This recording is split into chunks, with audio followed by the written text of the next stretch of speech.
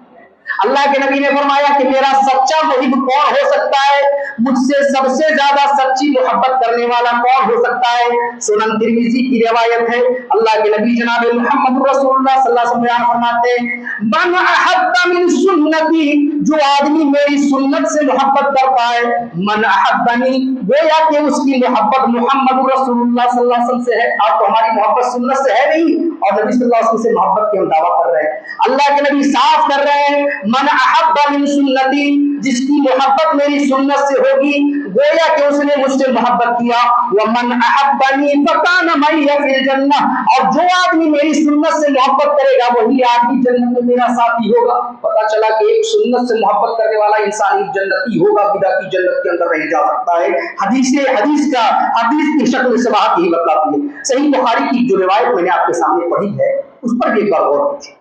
ابو ہریرہ رضی اللہ تعالیٰ عنہ حدیث کے راوی بیان فرماتے ہیں اللہ کے نبی نے فرمایا کل امتی یدخلون الجنۃ الا من ابا, میری جتنی امت ہے امت نے سب لوگوں کو شامل کیا, میری جتنی امت ہے سب جنت کے اندر جائے گی الا حروف شرط ہے, یہ استثناء کے لیے بریکٹ میں لا کر ڈال دیا گیا, الا مگر وہ لوگ نہیں جا سکتے. جیسے قرآن میں اللہ نے فرمایا ہے والعصر ان الانسان لفی خسر الا الذین آمنوا وعملوا الصالحات, سب کے سب لوگ گھاٹے میں ہیں مگر وہ لوگ گھاٹے نہیں, اللہ کے معنی مگر, بس یہاں پر خاص کر دیا گیا.